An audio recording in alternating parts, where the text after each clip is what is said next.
Join me, Mark Windows, for Windows on the World live every Sunday 9 to 11 p.m. GMT.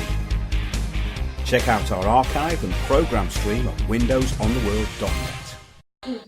Good evening, everybody. Welcome to Windows on the World. Last week's show was all about your shadow government. This week's show is called Your Shadow Government Hates You. Yes, how government really works and how the public perception of this is very different from the way the public think it is. There are the stated goals and the real goals. Everything implemented to restrict and tax the public has to be presented as a benefit. Yes, it's good for you. It's going to kill you. No, it's good for you. It's taxation. No, it's a benefit. It's saving the planet. The psychological control through government organisations, think tanks and NGOs was revealed in the show and many more in our archive.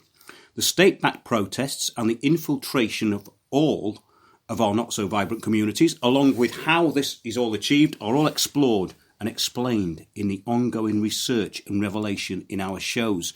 So that's what's going to be coming up tonight, just getting into chat here. Good evening, everybody. Oh yes, good news actually for everyone out there who listens to Windows on the World. Yet again, we have the moral high ground.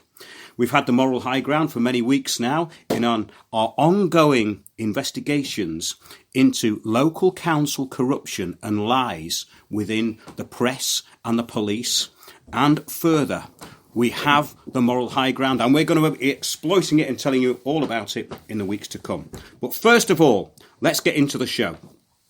Let's have a look at this article. It's called The Genocidal Roots of the Green New Deal, Limits to Growth and the Unchaining of Prometheus. It's by Matthew Ehret, and this is from Per in Sweden. He sent me this today. Prince Charles has just given the world 18 months to save the world. Well, again? Again? How many times is that?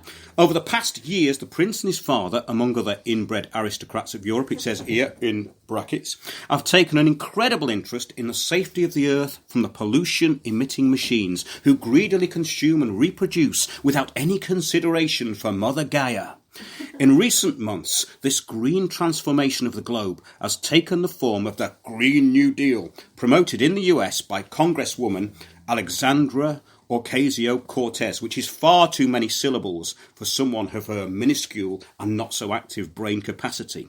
And of course, that middle-of-the-road, fence-sitting nobody, Bernie Sanders.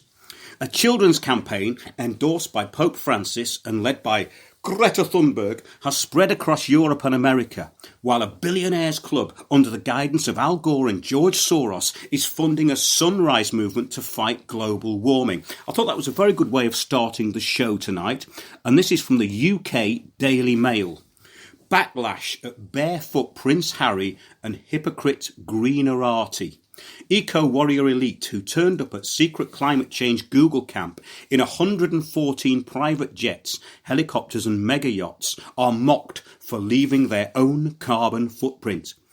A host of A-list celebrities faced an angry backlash today after they travelled to a climate change conference in Italy in a fleet of supercars, expensive yachts and more than 100 private jets. Well, why is it that the public don't think that these people are hypocrites? There's been enough evidence presented even by us. It carries on. Guests at the secretive Google camp were accused of hypocrisy after they gathered this week to discuss the environment while leaving a considerable carbon footprint of their own. Prince Harry is understood to have given a passionate barefoot speech about saving the planet. How embarrassing is that?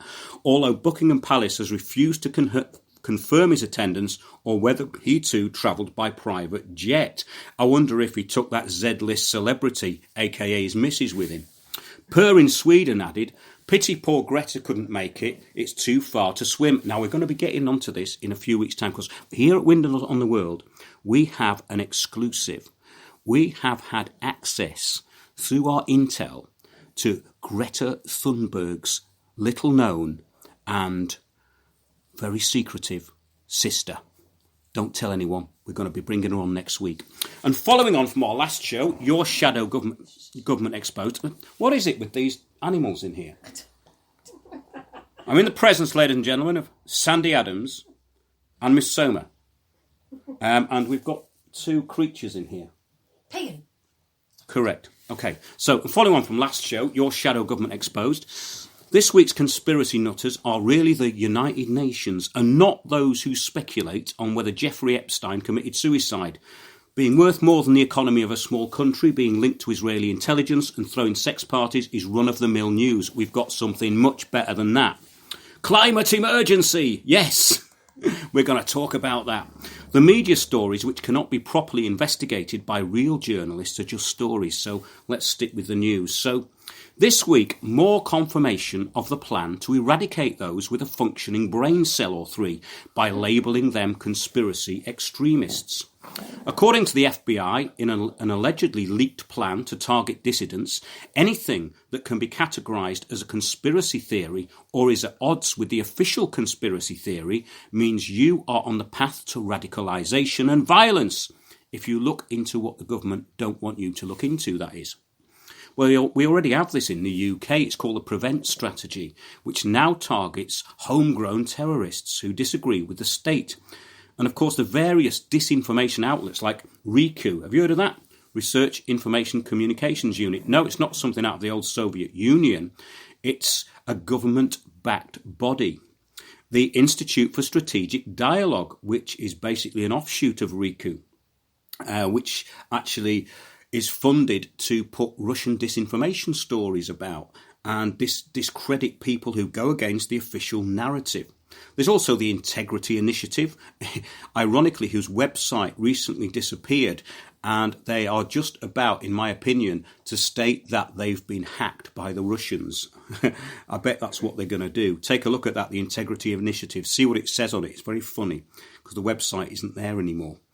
Well, along with its propaganda hub, this is the Integrity Initiative, they have the Institute of Statecraft. All of these sound extremely Orwellian, and we've covered them on previous shows. And of course, we have the UK Army's very own 7-7 Brigade to control the narrative on Facebook and Twitter. And there are more and more and more. So, wait a minute. Forget about all that. The online harms paper should shut you all up if that goes through. Just look up the online harms paper. It means hurt feelings are going to bring down the internet. Well, just remember that the Russians did it, and the rise of the far right or Brexit is terrorism, according to the administrators in what are known as the intelligence services. Now, if you don't believe the laughable conspiracy theories which you are given, you are an enemy of the global business plan. Meanwhile, in conspiracy terrorland, let's look at what the Washington Times had to say. Gunmen's left-wing views thwart democratic efforts to pin mass shootings on Trump. This was Tuesday, 6th of August. Democrats blaming President Trump for last weekend's mass shootings saw their argument continue to unravel Tuesday as more details emerged indicating that the suspected gunman held some avowedly left-wing views. Connor Betts, the 24-year-old suspect in a deadly shooting in Dayton, Ohio, expressed pro-Antifa, pro-socialist and anti-ICE positions on a now-suspended Twitter account believed to be his, as well as support for Democrat Senator Bernie Sanders, the great fence-sitter, and Elizabeth Warren. The El Paso suspect, a 21-year-old Patrick Crusius, is believed to have authored a 2,300-word manifesto saying he was motivated by the Hispanic invasion of Texas, criticising race mixing and warning of cultural and ethnic replacement. Along with such white nationalist stances, however, are positions that would fit in with the agenda of the climate change movement, including blasts at corporations, consumerism and environmental degradation. Does that mean we can arrest all of those Extinction Rebellion idiots now on suspicion of being terrorists? Let's see. Our lifestyle, it said, is destroying the environment of our country. This is what the document said. The decimation of the environment is creating a massive burden for future generations. Corporations are heading the destruction of our environment by shamelessly over-harvesting resources. So, a useful idiot of the banks, who would have thought? Not great publicity for the Soros-funded groups, though. But the next logical step is to decrease the number of people in America using resources, said the document. Wow, this terrorist must have been reading UN documents. He said other mass shooters have also sounded eco-terrorist themes, including the gunman who killed worshippers at mosques in Christchurch, New Zealand, and the 2011 Norway attacker who killed 77, both of whom railed against immigration. Now, is this cognitive dissonance or contrary ideology. Would you like to comment? Well, cognitive dissonance, I believe. I mean, I quite honestly, I think I'm getting really peed off with the whole lack of understanding of the true science behind climate change. For a start, these people just simply don't even look at the science. They're just listening to stuff they see on the mainstream media or whatever their mates say, and nobody's really looking at the real truth about what's behind all this. And it's just, it just becomes a nonsense. I mean, I was looking today again. I mean, when we think about it, the Earth Summit was now, 28 years ago. That all the truth is there about what happened at the Earth Summit. And the Earth Summit, I mean, if you really want to know what happened at the Earth Summit, I was looking at it today again because I was just editing a talk I just did, and I've embedded George Hunt's explanation. He was a whistleblower at the Earth Summit in 1992 when the Rothschilds and a whole load of NGOs and bankers all got together, along with Al Gore and all the cronies that are still banging on Maurice today. Strong. Maurice Strong particularly. He was the granddad of the whole thing. And how they conned everyone with a big lie. And he's a whistleblower. And if you can, just Google it. The UNCED, UNCED, UNCED Conference, 1992, George Hunt. Look at it, because the truth is there. All the truth about what happened at the Earth Summit and how it was contrived in order for what's happening right now. They want world control, and that's the bottom line. That's what we're going to be talking about this week. It's this new Land Resources Conference by the UN, and I was listening to it today. Now, what's interesting about this, or in fact what's really boring about it, is the people who are there. They are these administrative drones, the most unimaginative people you can ever come across. They're the people who were in your class at school, who did really well at school and went into administration, and they had a personality bypass at the age of 12. Now, these are the sort of people who are deciding your future, folks. It's not vibrant people in vibrant communities. It's dullards who are on the scale of retardation. They just repeat what they've been told. Have a listen to it. It's shocking. But this is a thought, isn't it? Eco-terrorists against immigration. Now, that's a good placard for the politically correct far right. I wonder if it will catch on. I wonder if Extinction Rebellion will allow people to carry those around. I mean, this is the daft thing. Extinction Rebellion are causing major upsets and stopping people from going to work, and they're not being stopped. They're government backed. If you and I went out there and did the same thing for what we, for anti-global warming, we'd be up in front of the courts, and we'd be jailed, and we'd be, all sorts of things would be happening. They're being allowed to do it, and they're being allowed to do it because it's serving the powers that be to have them there doing what they're doing, because it's helping us literally walk into the concentration camps. And this is actually coming clearer every week, because people get in touch with the show, and even last night we were told that this new hub, this new Extinction Rebellion hub, run by this, eco-activist of 30 years, and he joins Extinction Rebellion. Something wrong there. Well, his new place in Stroud, which is gatekeeping the 5G agenda, basically saying that, we oppose 5G as well, but you have to actually become a member of Extinction Rebellion to oppose 5G. There's also a Facebook group about stopping 5G, and they have a list of things that you're not allowed to post. So I posted how this group had been libelled by a newspaper who were 5G protesters, which you can find on Windows on the World on our YouTube channel, and also BitChute, preferably BitChute.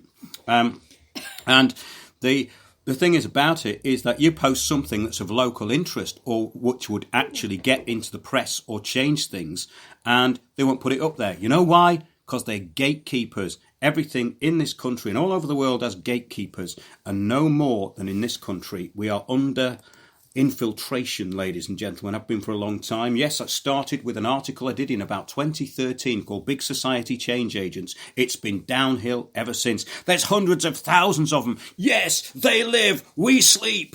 Sorry. Interesting mixture of ideologies, though, that, wasn't it? The far right versus the far left, and yet the ongoing agenda continues down the middle. What a surprise. The manifestos written by the alleged extremists are always rather over the top, even for extremists. Have you ever thought about that? Meanwhile, the real extremists, the United Nations and their trained monkeys and agents, Extinction Rebellion, are calling for their and everyone else's slavery and annihilation through taxation and mitigation, the M word.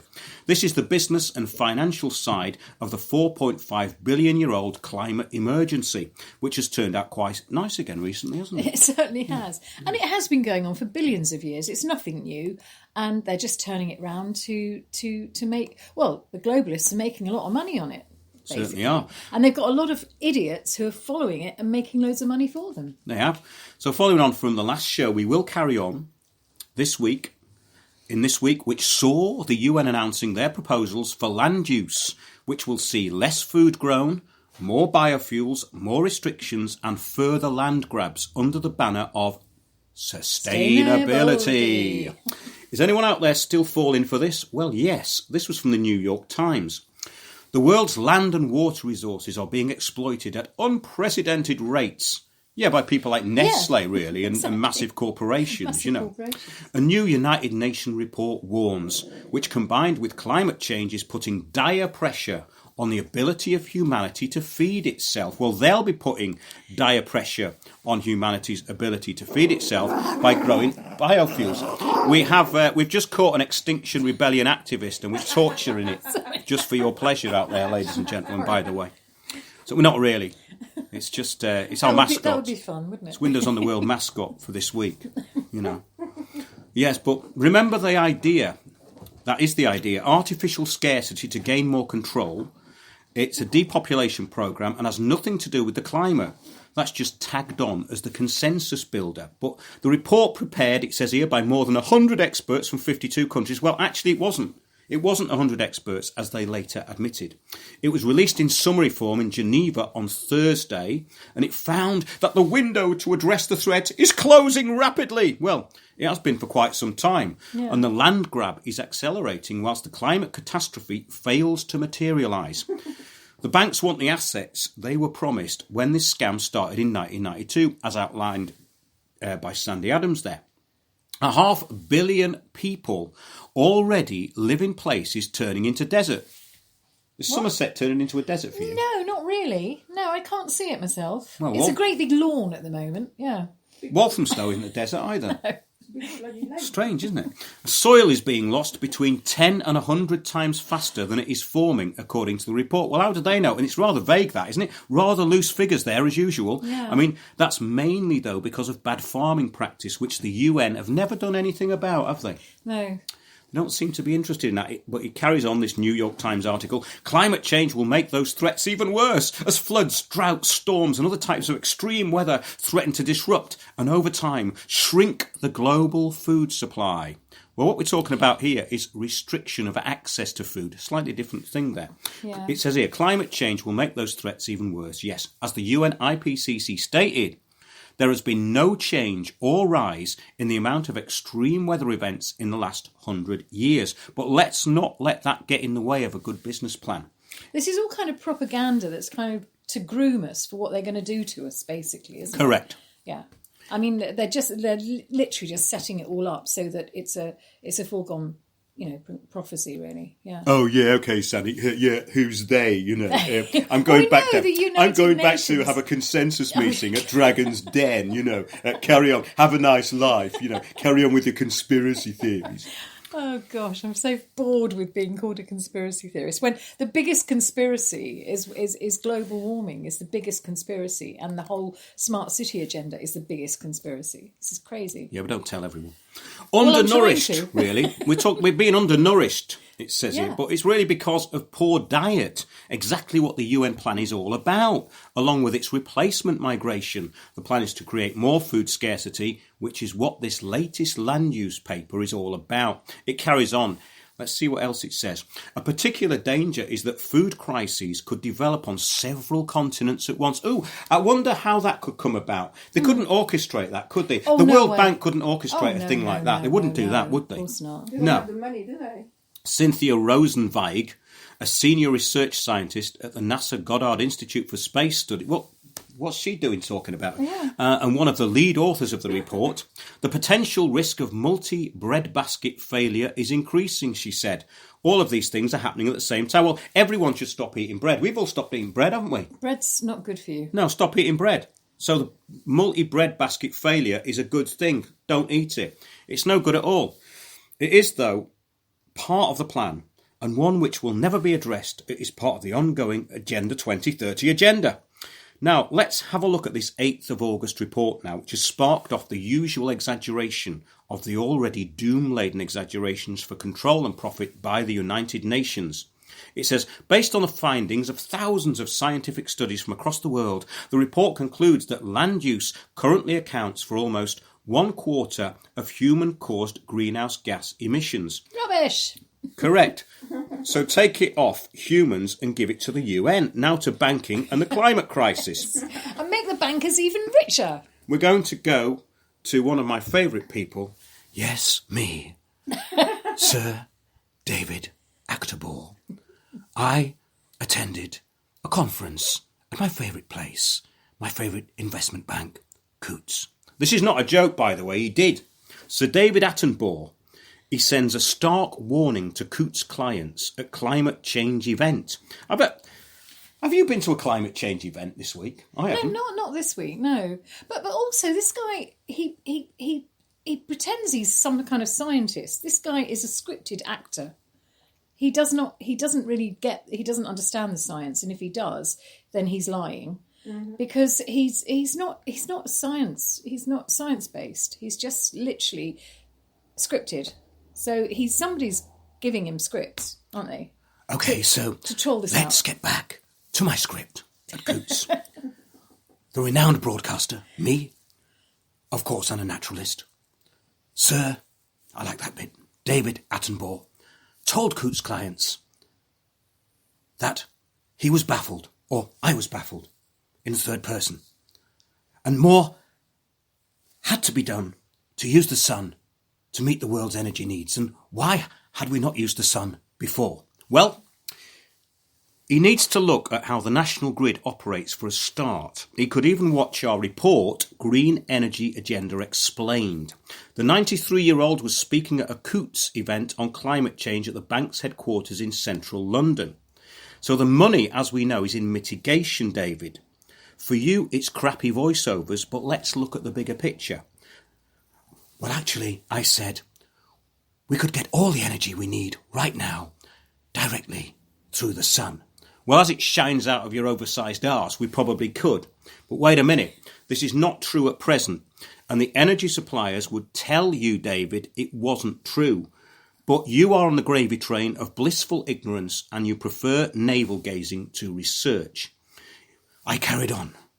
The sun pours more energy than we could possibly use onto every part of this earth at some time or another. Well, that's a bit vague, isn't it?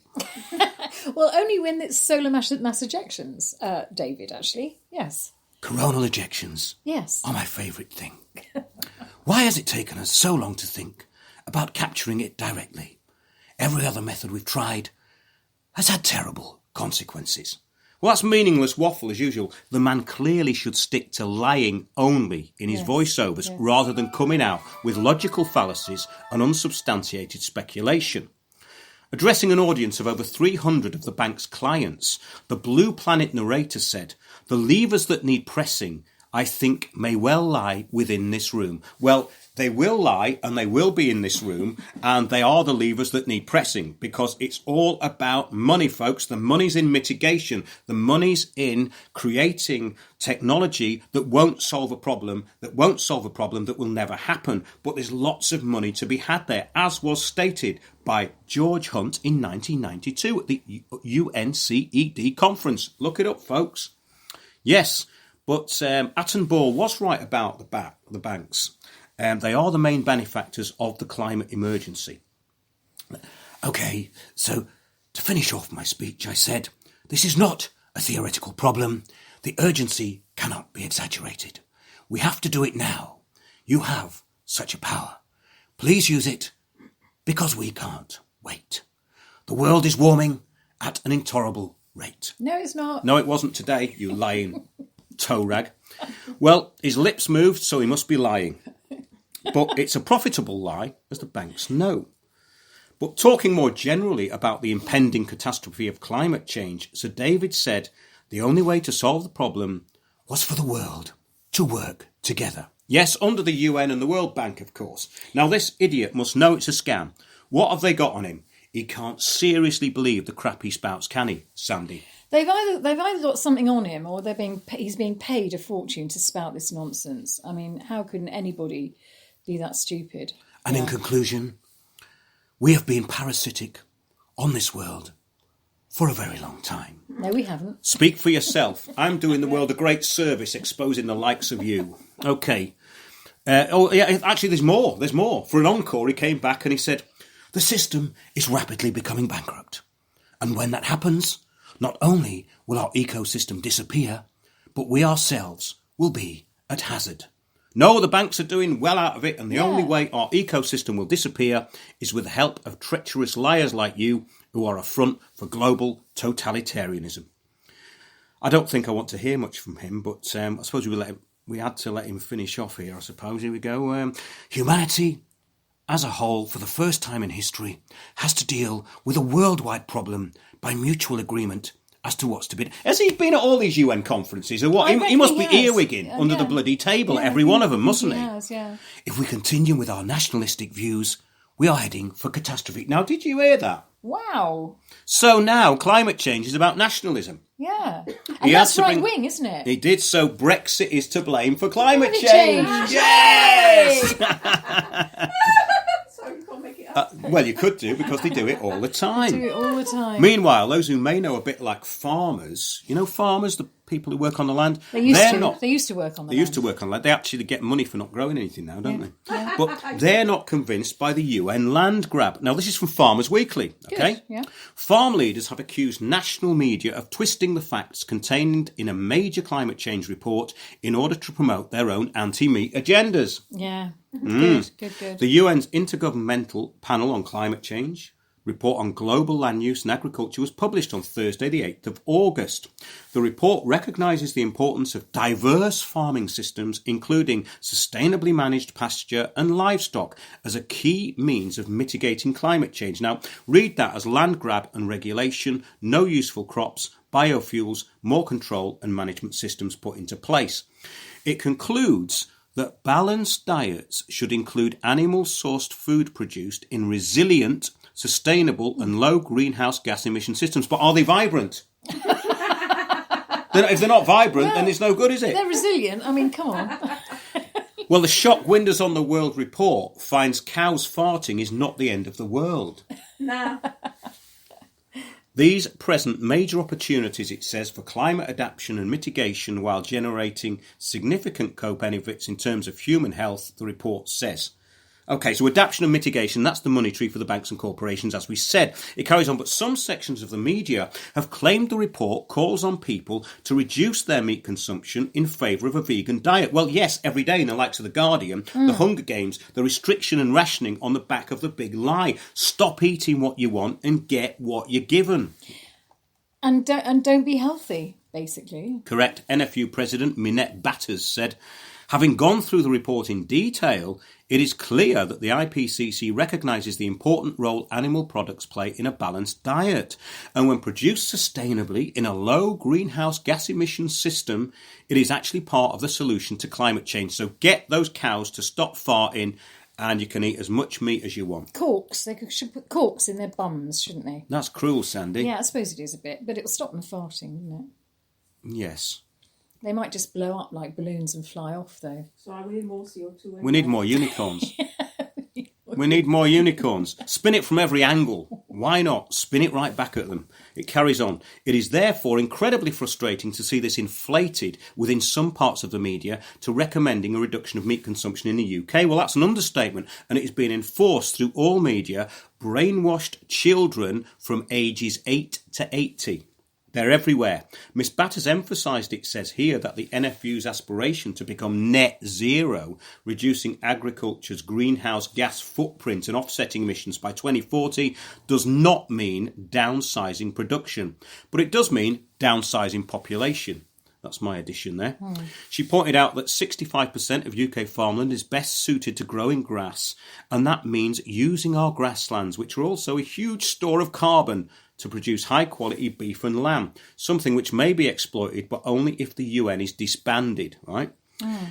NFU Cymru President John Davis said Wales is blessed with the natural resources to produce high-quality protein in the form of meat and dairy products from grass. 74% of farmland in Wales is grassland, which is less suited to growing other crops. Well, that's all going to be grabbed and rewilded, mate. I don't know what you're being so optimistic about here for. Rewild it. Stop producing anything. It says overall, Welsh agriculture contributes 12% to Wales' total emissions. Do you really want to hear any more of this? Well, I mean, the thing is that this programme is going to cost a fortune. And when is it going to be halted? Because if we go into this, it'll be just as Maurice Strong wanted, which was a collapse of Western society. And that's exactly what they want. Because all of this will create a collapse in the whole of the Western society. Okay, Sandy, but as someone who's had a die-in at Waitrose, I just think that's like a ludicrous conspiracy theory. I didn't take. Yeah, I went to a festival last week, and I forgot to mention it last week. You did? Okay. But they actually had a grief tent for the Extinction Rebellion lot, because people needed counselling, and they had to grieve for the planet. I know, but there's one in this new hub in Stroud. In Stroud, the Beacon, yeah. You've got to go in and grieve. And you have counselling. Doom for the impending doom. Yeah, I mean, what they really want to worry about is what they're bringing in. I mean, it's strange, isn't it? I mean, call me old-fashioned, but the things that I grieve over aren't the weather. I don't know what's... It's especially when it's all a lie. I mean, the fact is the weather does what the weather does, and it always has done, and it always will. And to grieve over it is absolutely ludicrous. And it's not because of man-made whatever. They've just got to get over it and realise that this has been going on for millions and millions of years, and they're being lied to. And get over it. Stop grieving. That's right. Climate emergency. Turned out nice again. It's all very well for those recommending a switch to eating more plant-based foods. But if those diets include foods like palm oil, genetically modified soy, almond milk or avocados, for example, all of which are from production systems that are causing damage to the environment, they will do nothing to tackle climate change. Absolutely. That was the end of that article, which we agree with. Absolutely. Yes. Just leave it to the sun and watch out for the solar minimum. That's when the hunger will kick in, won't it? Yeah, I mean, that's the real climate. There's various emergencies happening, and there's the technology emergency with the 5G, and there's a solar minimum. I mean, if you want to worry about something, worry about the bloody solar minimum. Hey, about this time of night what I like to have? What do you like to have? I like to have a CO2 break. We're going to have a CO2 break, ladies and gentlemen. I'm going to get some more wine. We're going to talk about the benefits of CO2, and we're going to be talking to Miss Soma. Would you like to introduce yourself and tell us about your CO2 factoids? Yeah, hi guys, it's Araya Soma. Don't do that, you. Right, okay. It's all right, I won't. All right, so I'm here to talk about CO2 because there's a lot of misleading facts about CO2.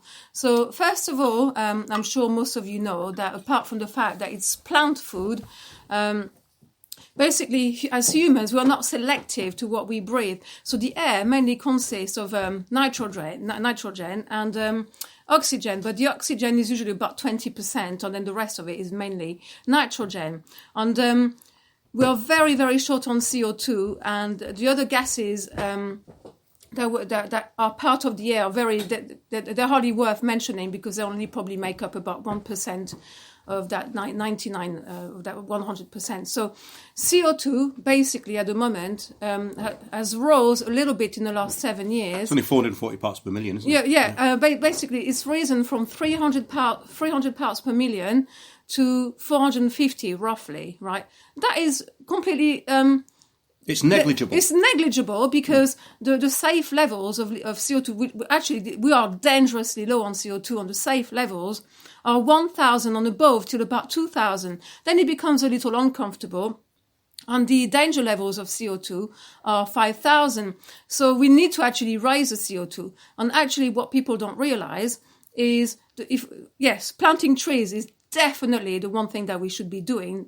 Don't get me wrong. But why are people confusing the climate change with pollution? They have no relationship We've talked about this a lot, actually. Whatsoever for a start. So, yeah, sure, there's pollution that needs to be tackled, but it's done by design and it has nothing to do with CO2, just as climate change has nothing to do with CO2, as you talked about, which is the sun. Now, I'd like to tell you a little bit about how amazing CO2 actually is. But before I do that, I need to actually let you know to do your research on oxygen. It's all in the name. Too much oxygen will oxidize your cells.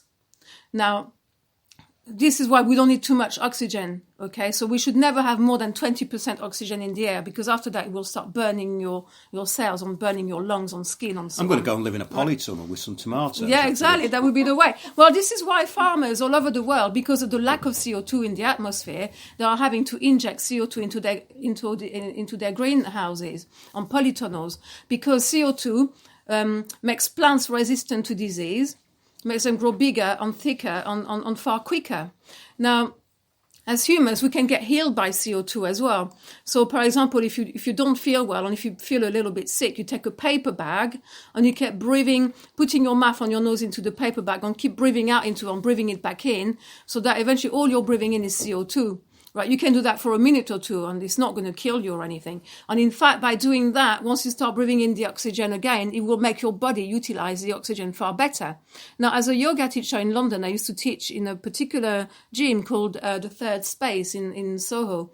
And that particular gym had a chamber called a hypoxic chamber.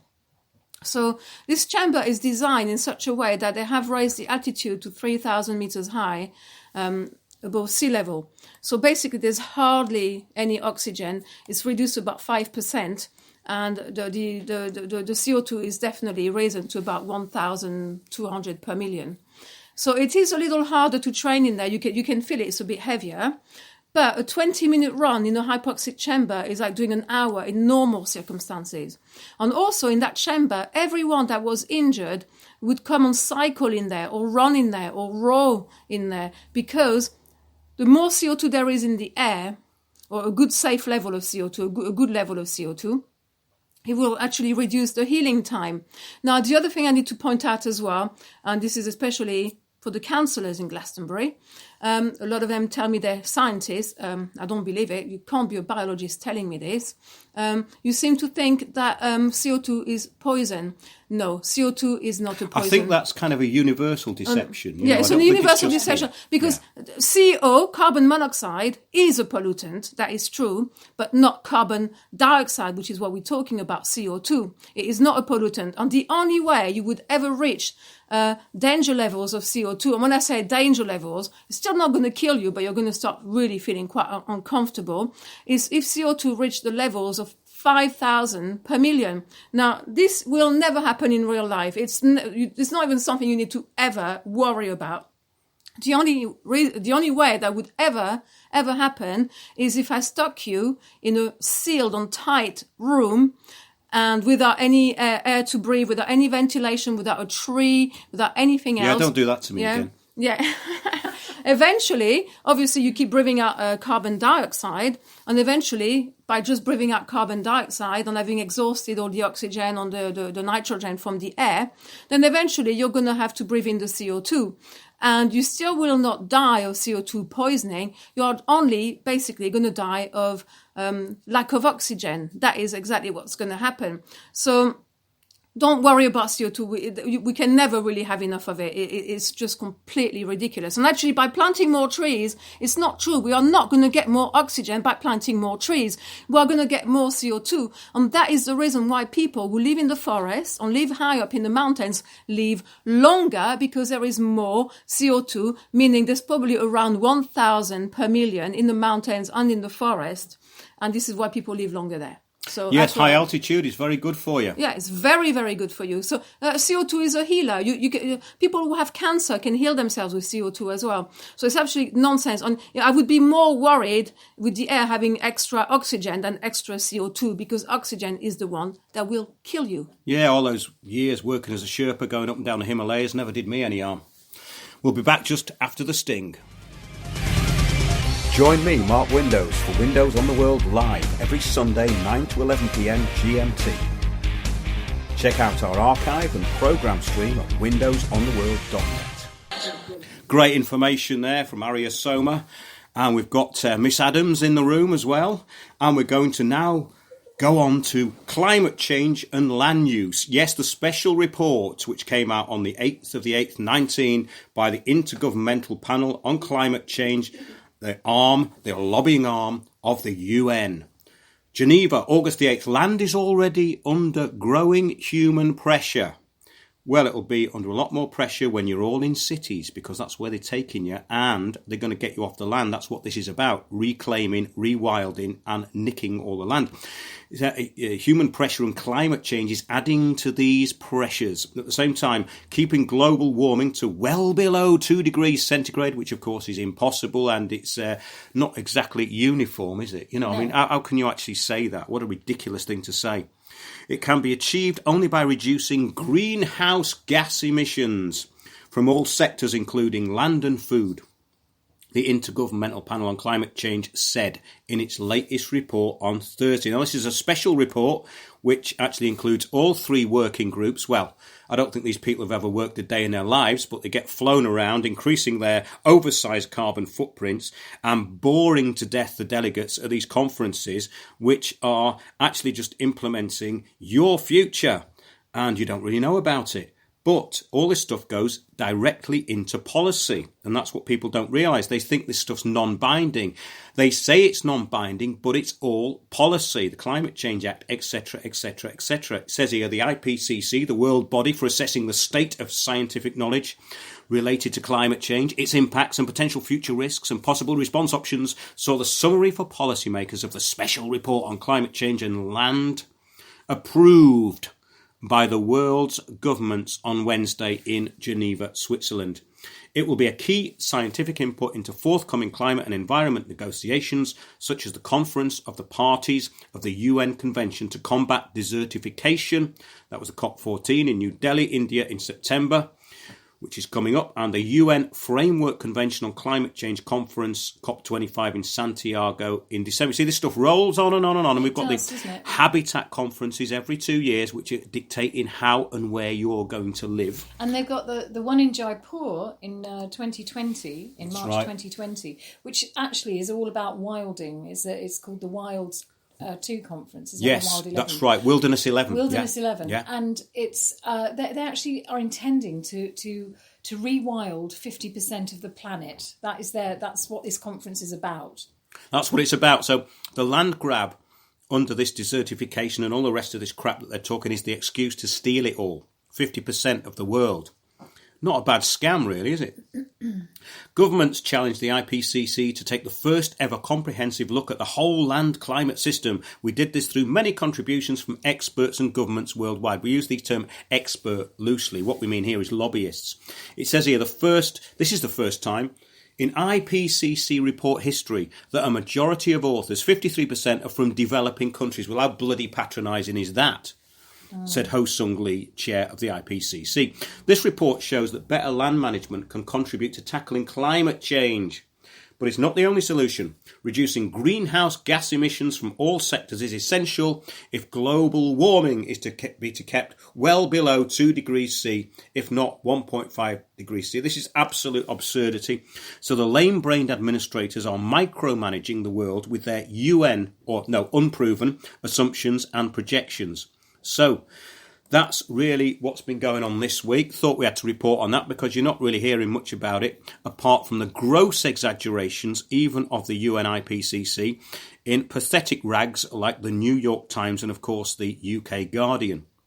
But, yes, we've been told that the new hub of Extinction Rebellion in Stroud, which we referred to earlier, the Beacon, is now offering Extinction Rebellion activists a special offer. If they can recruit useful idiots who want to spout about 5G, they have to then be taken under the arm of the Extinction Rebellion advocates. I was going to say another word, but we're not allowed to say that word anymore. No, we're not allowed to say that, Mark. No, we're not allowed to say that. What word? And you will find out, listener, in the weeks to come about this revelation of what's been happening in local newspapers in the UK. We've got some great stories coming up, all petty, But we're dealing with petty people, aren't we? We do seem to be. We're dealing with very petty-minded people. So what's the solution to all this, everybody? Let's have a citizens' assembly. Let's have a consensus meeting, right? Well, that's what they're going to do, isn't it? This is Extinction Rebellion. Yeah. Yeah. Yep. The ER plan, the Extinction Rebellion plan for a citizens' assembly. So let's now look at what that brings up in a search, right? Now, this is from last week, which we didn't have time to actually get into. This is from sharedfuture.org.uk. That sounds ominous, doesn't it? It certainly does. Shared future. Shared future. Yeah. It's a Carbon tax. bit communitarianism for my liking.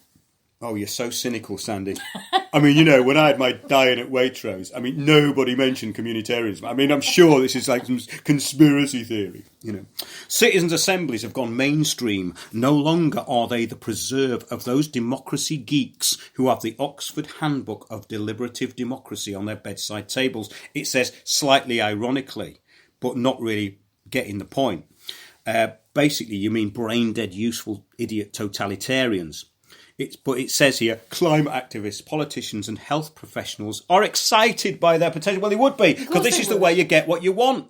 This is the way the window salesman works. He comes into your house and you can't have the window that's on special offer because they've run out of them. But they do have one very similar, which is old stock, and you can have it for half the price. And then he phones up the office and he says, actually, my boss says you can have it for a third of the price if you sign up for it today. And you go, what a great deal. And that's exactly what this is all about. Yeah. All those who hate the rights of the individual and are part of the state globalist hive mind. This is what we're talking about. Those in public office. Yes, them. They live. It says here, you've got to hear this. You're going to love this one. Labour MPs Stella Creasy and Lisa Nandy's amendment for using a citizens' assembly to break the Brexit deadlock has raised the profile of this well-tested approach. Yeah, well-tested in places like the USSR and China, basically. Absolutely. Do you know what I mean? Yeah. As has the impact of the Irish Citizens' Assembly. Ask anyone in Ireland if they agreed with that one. Exactly. Yeah, which brought together randomly selected citizens. Yeah, right, in your dreams. No, very selected people who filled in the forms and they put the right thing there. They've ticked all the boxes. How much more cycling do you want to see? Do you hate motorists? Do you hate freedom? Do you believe that man-made climate change is the biggest threat to humankind? If it's none They're of those... all leading questions, aren't they? And interesting that they call them citizens. That's another That's thing. right. You know what? I'm in this small town in Somerset and they've got this evil town crier and he doesn't say lords, my lords, ladies and gentlemen, and of course the LBGT community. He says citizens. That communist should be arrested and strung up by the crossroads. He's actually quite a nice guy. To be No, honest. well, he's undermined himself considerably with No, that I comment. don't think he realises. He's actually quite He loves nice. the Queen. Should we go and tell him? Oh, does he? Does he love as a queen? Oh, well, town criers are supposed to, aren't they? Well, one has to. One has to if one's a town crier. One works for the crown. Yes. But trust Stella Creasy to like that Yeah, one. trust her. She likes everything that's bad. Yeah. This is the Stella Creasy who I warned years ago about a Vodafone mast which had been turned down at a public meeting that was miraculously up there 3 months later, and she said, nothing I can do about that, because you know what? It's not about me taking a selfie or virtue signalling to foreigners. That's really what she's about, ladies and gentlemen, because everyone in Walthamstow is a foreigner to her, apart from the yuppies who drink in what is now the hive, the collective hive of this new Stasi concentration camp in East London. Quite funny, actually. Got totally misrepresented the other week. Somebody misrepresented what I said and said, where is this concentration camp in East London? I've never seen it. So never say something. They call it in music alliteration, don't they? Yes. You know what I mean? Basically, you're saying it's like something. So if I say it's like an open concentration camp, they go, it's a concentration camp. Where is it? You know, no, it's like one. Well, you can't get out very And I said it was an easily. open Put it that way, concentration yeah. camp. You know, the gates are open, but you're still locked in, you Yeah. know, in the hive mind mentality of consensus reality. So, yes, basically, it says even the Gilets Jaunes, the Yellow Vest protesters of France, are in on the act. What, demanding a citizens' assembly? No, they're not. No, they're not. No, they're not. Stop lying. Stop lying. Stop lying. This is the iron fist in a virtue signalling hive mind glove. The potential of such mini publics, it says here, in bringing together a diverse group of citizens. No, they're not diverse, ladies and gentlemen. They're the hive mind. They're the useful idiots. If you're outside the hive mind, then you are not a citizen. Okay? Diverse meaning self-consciously chosen through political correctness, and diversity meaning monoculture, which looks a bit like everything. Everything else you see out there, it's monoculture. Tokenism is racism, but the fully mentally incapacitated like Creasy are so privileged they hide behind their fashionable use of these politically correct muppets who are where they are because they are useless to their own ethnicity, David Lammy, etc. People like him, right? That's me rant over, ladies and gentlemen. Oh, you're ranting a bit tonight, Mark. Okay, Sandy, back to life, back to reality, back to dyings, back to grieving about the planet, Yeah, it's called inverse racism. That's what these people like Stella Creasy are guilty of. But that's too many syllables for Stella and doesn't involve her or her fake globalist feminism, another bloody thing that's annoying about these people. She doesn't realise she's there only because she's destroying real diversity and only because she does nothing to address any real issues. That's why she's there. But why do that when you can spend all day virtue signalling on Twitter? It's a much bigger audience than in her own constituency, and she doesn't have to do any work or face the public who she claims to represent. That's the MP for Waltham Forest, ladies and gentlemen, who's still there despite never helping anybody. Well, that goes for a lot of them, really, doesn't it? I know. But I used to live there, you see. Yes. So it hurts me deeply. It hurts you deeply. I'm off to the grief tent to take a selfie. I think so, yeah. But it says about citizens' assemblies, this is the new form of Stasi, ladies and gentlemen. They're randomly selected, to deliberate, reach consensus and deliver a mandate for action to their local and national politicians. It's fascinating. It says, no, it's not. It's childishly simple. And it's for the lame-brained and the hard of thinking. And the lazy, actually. Oh, yeah. Well, sorry, I left that out. Yeah, they're lazy. They don't do their own research. They just listen to other people's rubbish. And it's done in every day, in every town, in every city, in every part of the world. Now, especially when we consider the nature of so many problems that our elected officials must grapple with, it says, from Brexit to artificial intelligence to climate change. Well, in the case of these people, it's no intelligence that is a problem. It says, as of February 2019, 22 councils in the UK have declared a climate emergency. So that's 22 councils and people on councils that have mental health issues. Think about this. It's quite serious. And many more look set to follow. Of course, that was in bloody February this year. Imagine how many it is now. They've all done it. It's like a virus, a mind virus that swept through the country. The impetus has come from the Extinction Rebellion Network. Yes. The Extinction Rebellion Network, ladies and gentlemen, who are pushing for legally binding policy measures to reduce carbon emissions to net zero by 2025, which, of course, Theresa May has already signed off as she limped off into the distance to get her reward. Yeah, she got that one in quick, didn't she, before she left? She certainly did. She left us with that legacy. Thank you. Treason. I know, and this is this Extinction Rebellion lot, yeah? They say, we do not trust our government to make the bold, swift and long-term changes necessary to achieve this, and we do not intend to hand further power to our politicians. We do not intend to... I mean, where are these people getting this entitlement from? Is it their trust funds? I don't know. Instead, we demand a citizens' assembly to oversee the changes as we rise from the wreckage, cremating a democracy. That's exactly what they've done. That was a good Freudian slip, wasn't it? Creating a democracy fit for purpose. You couldn't make it up, could you? As Gail Bradbrook said on Sky News, the politicians behind the scenes, including this current government, are telling us they need a social movement like ours to give themselves the social permission to do the necessary. And Gail Bradbrook was questioned by a well-known clown and friend of Windows on the World this week, and she, as usual, couldn't come up with any real answers and made an utter bloody fool of herself for a change. So let's carry on with what Shared Future had to say. This is his website, Shared Future, going on for the citizens' assemblies. This is exciting and the potential impact is huge. Research conducted by Rebecca Willis for Green Alliance, based around interviews with 23 current and former MPs, found that politicians understand the need for action on climate change.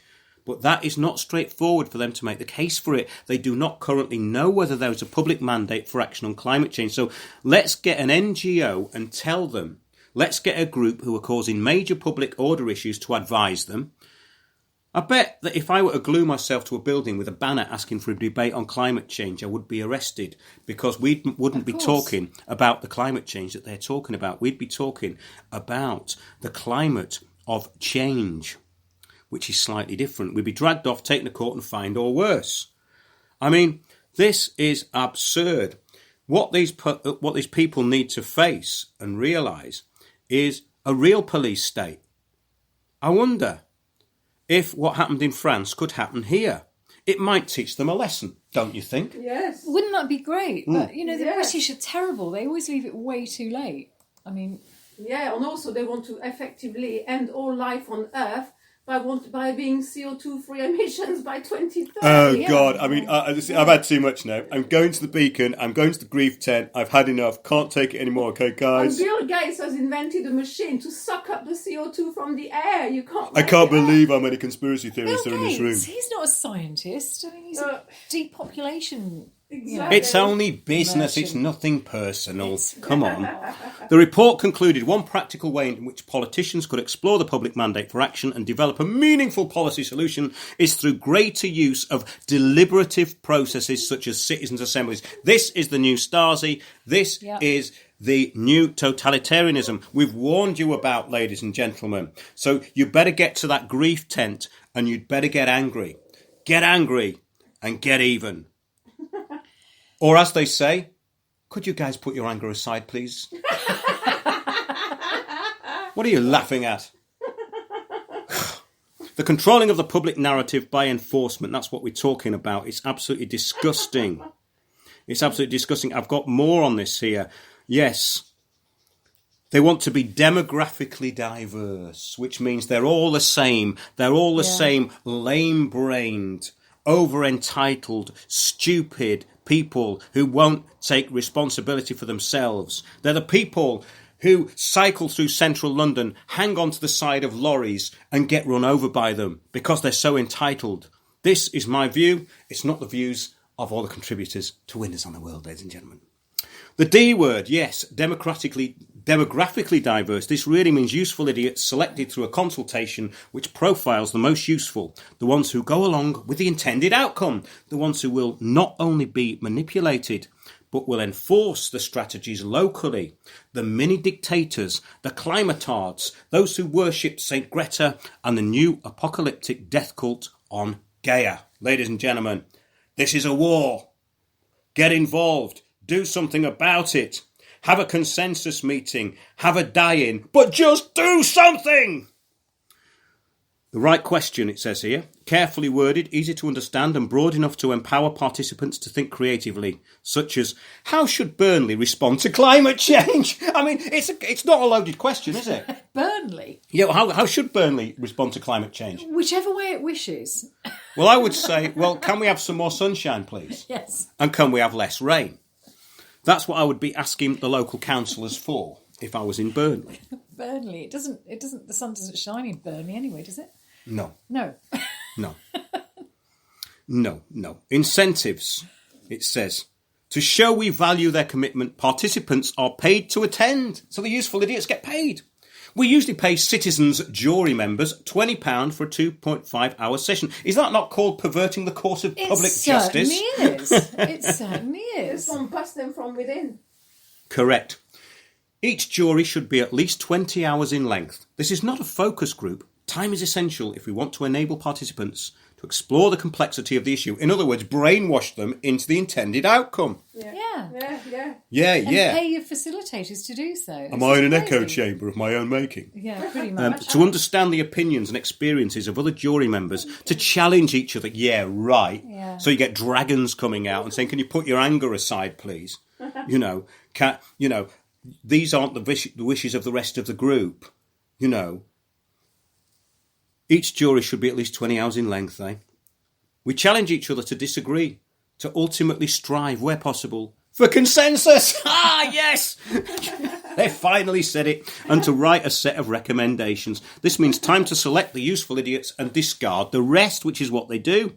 Expert input, it says here. Members of the jury or assembly are helped in their deliberation. Yes, of course they are. Yeah. They're helped in their deliberations. It's called perverting the course of justice. In fact, I was at a Crown Court case where the very same thing happened. The judge undermined my testimony in front of the jury just in summing up. I think that's what we're talking about here. This is the sort of thing that they're talking about. It says, through the input of outside experts who are invited to present and then be questioned or cross-examined. Well, they'll be very cross if they are examined. There'll be no doubt about that. They'll say, are you trying to tell me there's not a climate emergency? Are you telling me that you wake up every morning, you look outside, and you can see there's no climate emergency? Yeah. And I say, yeah. Yeah. Don't see any fire, can you? So the steering of the participants into the intended outcome is the usual Delphi technique. Look it up. We've brought that up in a lot of shows. Led by facilitators. Yes, the F word. Using psychological nudging and attacking and exposing those outside the controlled narrative.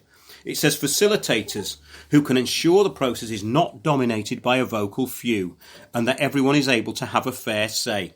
In other words, they have people dotted around the room and they're the ones who shut you down. Everything's back to front. Is this a conspiracy theory? No. I've been watching it for years, from Occupy to your local council meetings. Yes, with their dragons located around the room to get those who question anything to raise their voices in frustration, where they will be asked to put aside their anger and cooperate with the group. And what's so funny about putting aside your anger? You need to calm yourself down, young lady. We're not going to let you into any more meetings. We'll see about that. We certainly will. And cooperate with the group and will have their input ignored and marginalised. We've seen it all before. Ladies and gentlemen, it's absolutely unreal. An oversight panel. Key influential and powerful stakeholders meet regularly to check the legitimacy and robustness of the process. In other words, we bring in our little organisations, charities and NGOs who are all mentored into our mind virus. For example, for a constituency-based process, it may include the MP, leaders of local or youthful idiots, Chamber of Commerce, relevant academics. Yeah, we know they are senior business and third sector representatives. This is unbelievable, isn't it? It's beyond a joke. So the enforcers and interested parties make absolutely sure that nothing strays from the corporate rollout. And that's what they call, ladies and gentlemen, safeguarding. So I think we're actually nearly out of time. There's loads more on this, actually. And in the weeks to come, I'm going to tell you more and more about your shadow government. You know, the shadow government that's there to help you. But in the meantime, is there anything you'd like to say in summing up? In summing Sandy? up, well, you know, it's interesting because this week I did have a chat with somebody who is in Extinction Rebellion and who really supports it. And all they could say to me was, don't shoot the messenger. The messenger, you know, the trouble about you, Sandy, is that you deal with all the negatives, and what you're doing is you're distracting from the real issue, which is climate change. And blah blah. And I said, well, what if it's a big lie? And it is. It's a big lie. And she said, yeah, but you're being negative. And it was this whole thing about negativity. Now, all I could say is that really this has been going on for 28 years, since 1992, the Earth Summit, and it is based on a big fat lie. And somehow, in this 28 years, there haven't been enough of us to actually grab it and turn and really push the whole narrative that it's a lie. And all I ask anybody listening right now is please look at George Hunt's appeal 28 years ago to actually out this big lie. And that's what it's based on right now, is the lie of global warming, which will actually get us all walking, giving up our rights and freedoms and walking quite happily into these gulags, which are smart cities. Now, the thing is, please just... Will there be a Waitrose? Well, yeah, there will be a Waitrose. There's got to be a Waitrose, and I think there'll be a Starbucks and probably a Costa Coffee, and you'll feel very safe. But you will be data harvested. You will have no It's a dystopian nightmare. You will be carbon taxed. You will be whatever. From birth to death. From birth to death, you will not be. You won't be able to fly anywhere. You'll be able to escape. Yes. You won't be able to escape, and it is. It's a very beautiful prison. It's a bit like The Prisoner. If anybody can remember, they probably can't but The Prisoner in the 1990, I think it was the 70s, wasn't it? Yeah. There was an amazing. Anyway, What do you want? Information. You won't get it. I'm not a number. I am a free man. Just remember The Prisoner.